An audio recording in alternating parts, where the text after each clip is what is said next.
Assalamualaikum warahmatullahi wabarakatuh. Eh, saya buat video ini berhubung karena banyaknya permintaan dari teman-teman, khususnya yang sedang menderita penyakit GERD, asam lambung atau anxiety.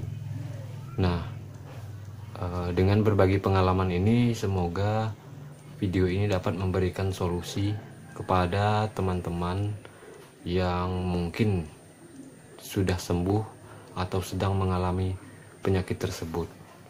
Nah, teman-teman, berhubung channel ini adalah channel baru, jadi mohon dukungannya untuk di subscribe, di like, komen, dan mengaktifkan notifikasi agar dapat update video-video terbaru dari kami.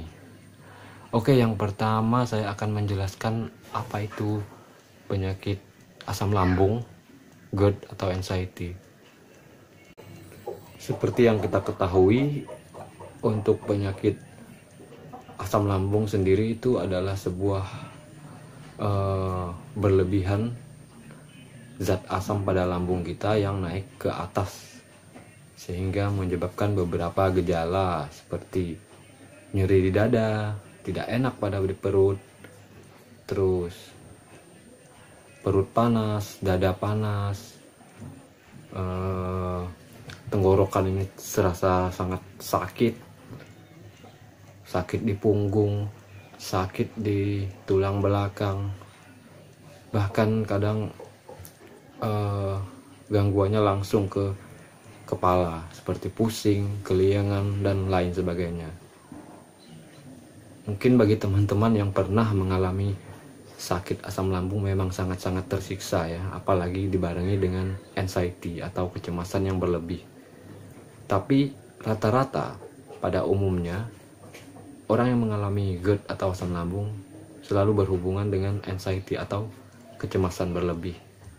Nah, sebelumnya saya akan menceritakan pengalaman saya waktu terkena penyakit ini sampai alhamdulillah sekarang saya sembuh total. Kalau saya sendiri pribadi menceritakan pengalaman saya waktu terkena GERD ini, untuk kasusnya mungkin saya dari segi pola makan ya.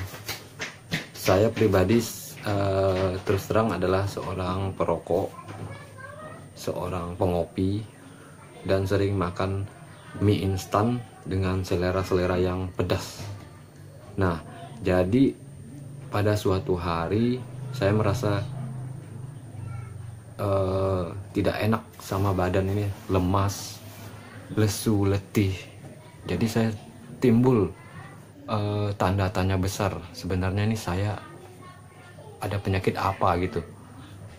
Setelah dipikir-pikir, setelah dirasa-rasa, semakin hari badan ini semakin tidak enak. Kadang mata ini berkunang-kunang seperti kekurangan darah, lalu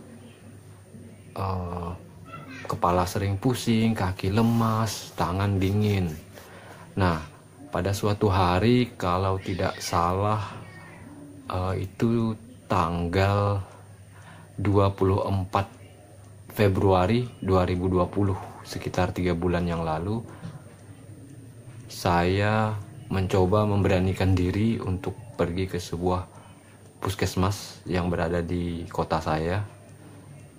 Awalnya saya takut atau ragu-ragu ya, karena saya bimbangnya begini, nanti kalau saya coba cek ke dokter, takutnya dokter ini mendiagnosa saya ini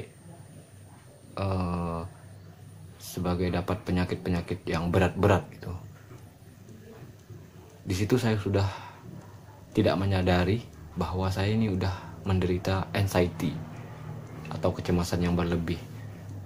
Tapi oleh istri saya disarankan untuk tetap cek ke dokter. Nah, pada hari itu pergilah saya ke dokter dan cek. Yang awalnya saya cek itu adalah gula darah, terus tes air seni, cek air seni, cek darah. Setelah cek gula darah, ternyata gula darah saya normal. Lalu cek tekanan darah, memang saat itu darah saya kalau tidak salah 110/70, mungkin agak rendah ya tekanannya. Lalu dicek lagi beberapa kondisi di badan saya, karena memang waktu itu saya pernah atau ada riwayat seperti sakit infeksi kantong kemih. Jadi waktu saat buang air kecil selalu sakit gitu, selalu ngilu. Nah, jadi setelah itu diberilah obat dokter. Saya diberi obat oleh dokter itu, kalau tidak salah itu obat penahan nyeri, kalau tidak salah itu obat asam manefamat, asam menamat gitu ya namanya, kurang hafal juga, yang lumayan tinggi kalau tidak salah. Obat itu termasuk obat keras, kalau tidak salah 500 mg atau 600 mg gitu. Tapi sebelumnya dokter ini mempertanyakan ke saya, "Pak," kata dokter tersebut, "sebelum mau konsumsi obat ini, apakah Bapak punya penyakit MAH?" Karena saya merasa memang tidak pernah sih sakit MAH atau sakit-sakit di perut gitu. Tapi saya memang ada penyakit MAH dalam skala rendah. Karena saya saking skala rendahnya tidak menyadari itu loh bahwa saya ini ada penyakit MAH. Jadi saya bilang, "Tidak ada, Dok," saya bilang. Sebelum saya kasih resep obat ini, dokter itu bilang bahwa obat ini sangat keras, Pak, dan sangat sensitif untuk orang yang punya riwayat sakit MAH, dia bilang. Lalu saya bilang, "Saya tidak ada MAH, Dok," saya bilang. "Oh, kalau begitu baik, nanti saya resepkan." Nah, setelah diresepkan ke dokter, pulanglah saya ke rumah sekitar jam 1 siang, habis sholat zuhur, habis makan siang, saya makan obat tersebut. Saat saya makan obat tersebut, reaksi badan saya tidak menunjukkan adanya reaksi apapun ya, biasa-biasa saja gitu. Jadi saya tetap beraktivitas seperti biasa, kebetulan lagi kerja. Lalu jam 5 sore saya diajak teman ngopi. Karena memang setiap sore rutinitas saya sekitar jam 5 gitu pasti selalu ngopi di warung-warung kopi terdekat lah gitu ya, sambil santai-santai sama kawan. Jadi saya minum kopi satu gelas.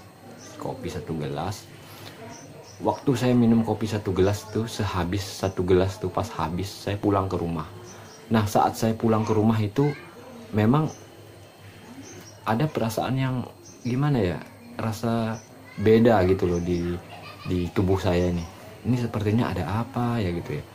Kayak ada semacam rasa nggak enak di perut, nggak enak di hati gitu. Pokoknya perasaan nggak enak aja lah. Lalu saya bergegas untuk sholat maghrib. Saya bawa mandi, saya mandi sore. Setelah saya mandi sore, siap-siap untuk berangkat ke masjid. Yang kebetulan masjid itu tidak terlalu jauh ya dari rumah saya, hanya sekitar 200 meter gitu. Nah, begitu azan maghrib, saya langsung pergi ke masjid dan sholat maghrib berjamaah. Nah, saat sholat maghrib berjamaah itu, di rakaat pertama itu memang biasa-biasa saja gitu. Hanya memang awalnya tadi perut saya ini udah memang terasa tidak enak sama di dada ini, udah kayak ada penuh gitu ya. Pokoknya susah lah untuk menjelaskannya gitu. Nah, begitu sujud pertama, habis sujud pertama naik untuk ke rakaat kedua, itu tiba-tiba nih hal yang tidak terduga saya rasakan. Begitu dari sujud pertama naik ke rakaat kedua, berdiri, tiba-tiba dari ujung kaki saya ini terasa sangat dingin. Ada seperti apa ya, ada seperti angin gitu naik dari kaki ke pinggang, ke perut, sampai ke kepala saya nih. Langsung saya udah merasakan kayak tidak enak badan sama sekali gitu.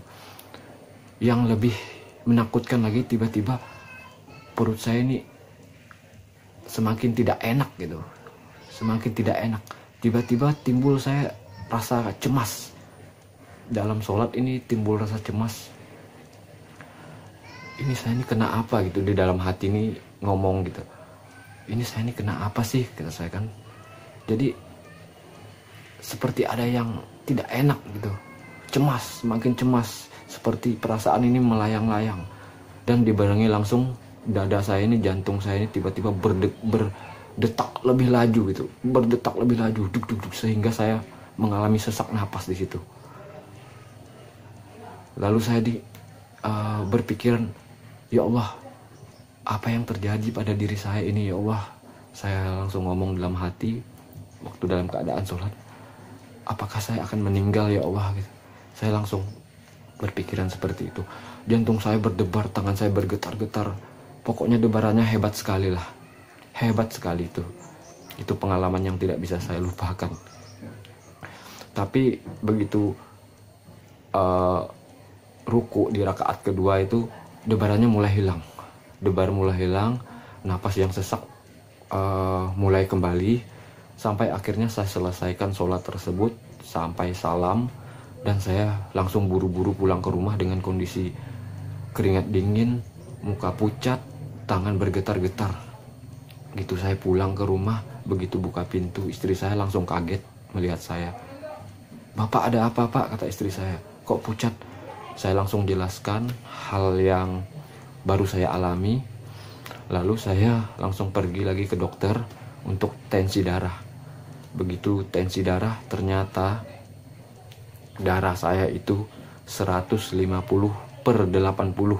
Luar biasa kawan-kawan. Mungkin itu diakibatkan dari detak jantung saya yang kuat tadi, yang cepat.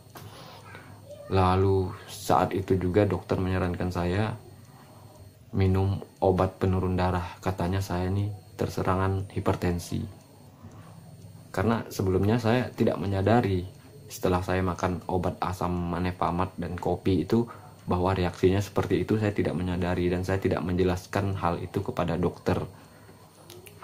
Lalu saya makanlah obat itu dengan kondisi pokoknya luar biasa lah. Saat itu memang pandangan saya, kepala saya pusing, berputar-putar gitu. Jadi saya lemas, mulai hari itulah saya lemas.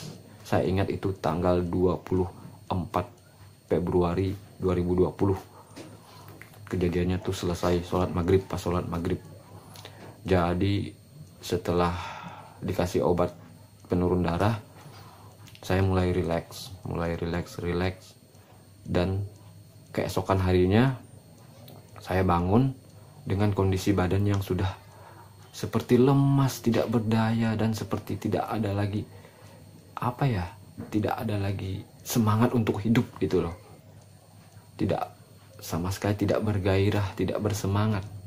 Mau kemana-kemana, mau keluar, mau beli rokok, mau ke warung, itu sangat takut gitu. Mulai dari situlah kecemasan saya dan sensasi-sensasi yang seperti dada terasa terbakar, jantung berdebar-debar, kecemasan berlebih, itu mulai saya alami dari Februari, Maret, dan April. Itu 1, 2, 3, sekitar 2,5 bulan itu saya dihantui dengan rasa ketakutan berlebih, dengan rasa cemas, dengan rasa sensasi yang luar biasa di badan, seperti sakit punggung, sakit dada terasa terbakar atau headburn. Pernah saya rasakan tenggorokan sakit. Jadi semakin saya pikirkan, saya semakin semakin dalam masuk ke zona kegelisahan, zona kecemasan. Jadi pernah